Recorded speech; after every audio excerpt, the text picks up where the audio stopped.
What's up, guys, and welcome back to the channel. We have super bowlers for you today, and this army is insane. If you're a ground guy, if you've been hating the air meta, I'm telling you, this is it. It's so good. It's so much fun. You're gonna have to try it. We're gonna start off with a Duke walk with the invisible fox. I forget, Spirit Fox. There we go. It's been such a long time since I used him. I forgot his name. But the Spirit Fox. And what we're doing is we're invising the Duke and the Fox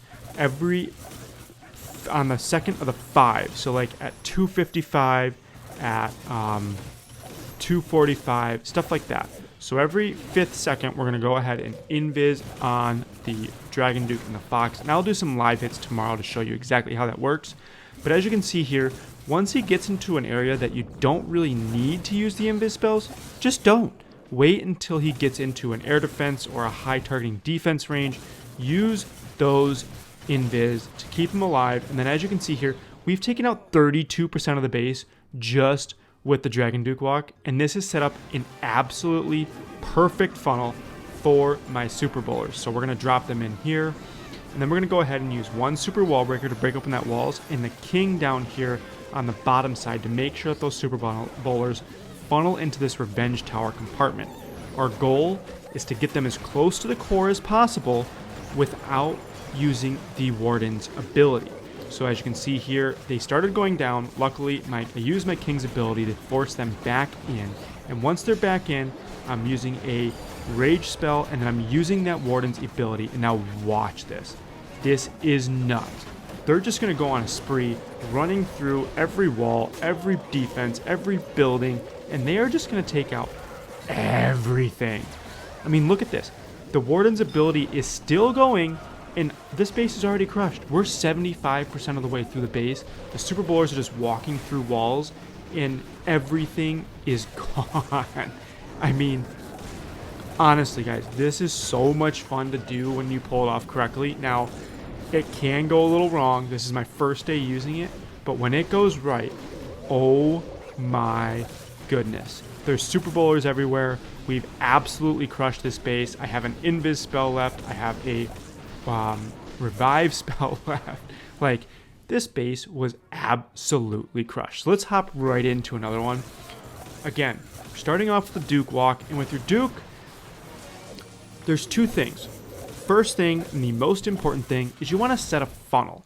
So as you can see with this base here, I'm putting my Duke in at the bottom, and I'm going to have my super bowlers walk into that top compartment between 12 and 3 and have them run through that town hall compartment under Warden's ability. My Duke down here at the bottom is going to force them into that compartment and not separate them by going down. I don't get as much value as you probably could have gotten somewhere else because of the poison spell, but as you can see, I've set a perfect funnel.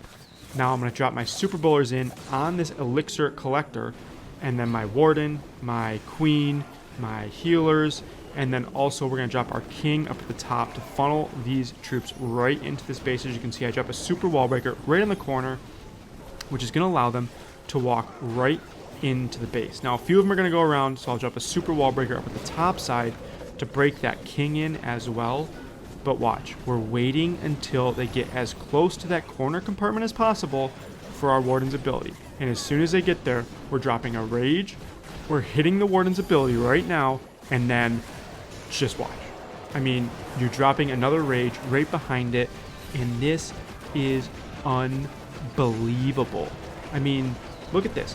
They are just bouncing these bowler balls, or meteor balls, I don't know what you call them, but bouncing them through the base. And I mean, I'm reviving the Duke on the back side to go ahead and start the cleanup, but this base, you can already tell just by how the super bowlers have worked through it, is absolutely crushed. The only thing that's really causing me any issue is this isolated revenge tower, which with the way the Duke works, you have that revive spell, so you'll end up getting back to that anyways. I could have probably just swagged the first revive that I used here on the Duke and just let him stay dead while my bowlers work through that back end of the base.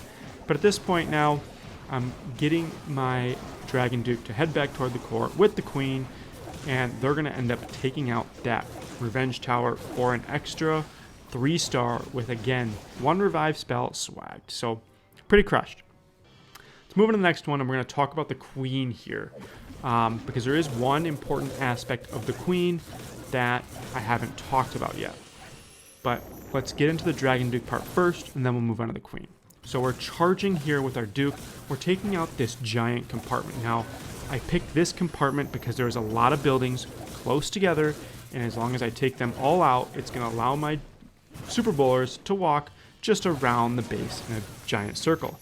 Now, luckily for me, my Duke is going to go towards the core and help take out the Guardian. Unfortunately, I was late on my invis spell there, and the sweepers were a little bit annoying, but he's basically going to take out the entire core before we've even gotten there. And as you can see, I've already got the funnel set for my bowlers, so I'm going to start them right now. Unfortunately, Logger doesn't go down, not a lot of HP left. It'll be pretty easy to clean them up. I'm trying to get my bowlers to go in right towards this multi-Inferno tower. As soon as they get to the Inferno tower is when we'll pop the ability and have our bowlers just run through the core of the base. So as you can see, we're targeting the multi, we're targeting the elixir storage, we use the rage, we use the warden ability, and then as soon as we use the warden's ability, we also want to use our queen ability at the same time. I'm a little late on this one, but why do you want to do that is because it generates 3 queens, which means extra damage, and they're all moving super fast, and it also gets that giant out in front of your army. Getting the giant out in front of your Super Bowlers is huge because it takes out all of the high hit point damage that comes in, which can destroy your Super Bowlers, and just fronts for them so that the healers can keep healing the Super Bowlers, keep them alive, and keep them going through the back end of the base. Now, as you can see again, absolutely crushed. I mean, we still have so many troops left. Healers are still going. The Duke is down here on the bottom. Guys, this army's broken. And I saw it in High Legends. I didn't believe it. Coming from me, I am not a ground guy. I don't do well with ground armies. And this army is just that good that it's making me look so much better than I am at this game. I'm not even going to lie. So let's head into the final attack, and this was my first attack actually, using this army, and I had to put it in there because it just goes crazy wrong, and you'll be surprised by the outcome. It's a little bit of luck, but let's take a look. So we're having our Duke, and I'm trying to get this top compartment out, just like I got out in the other base, but first time using the invises, I'm just invising terribly. You can see I've now wasted 3 invis, and my Duke goes down immediately. And it's like, okay, I've still got a mini funnel here, so it could work. But realistically, I could have gotten that whole compartment and more. And then, it's kind of silly of me, I dropped my king down at the bottom to do whatever he's doing. And my queen up away from the army, which just, it's not the way to do this one. But as you can see, my bowlers are going to work in. And they're going to get into this corner compartment using the super wall breaker to pop them into that compartment using a rage. And then as soon as they get in there, popping the warden ability, well, I'll use a invis spell to kind of help me out here, but then I'm going to pop the warden ability a little late. Should have been earlier, should have already done it way by now. So I pop it now, and now they're going to run through the base. And I wish I would have popped it earlier so that they could have run through all those walls, but they get towards the town hall, they're going to take out this section of the base, but unfortunately there's just a lot of defenses left. What I really would have liked to done is have my Duke take out more on the start, and then I could be pushing through this with the full warden ability and rage spells at my disposal, but I wanted to make sure that I at least got the 2-star. So I'm reviving the Duke on the back end, and unfortunately my army is fizzling out down here on the bottom. So it kind of looks like this is going to turn into just a 2-star, which for my first attack with the army, I wouldn't be too upset about. But this is how strong the Duke is, and if you take a look, you'll start to notice there's not a lot of air targeting defenses left, which means my Duke, who even is on super low health, is just going to be able to walk around and take out all of these defenses and actually clutch up 3-star this base. I'm going to leave the link down below for the army. Take a look, and I will see you guys in the next live video.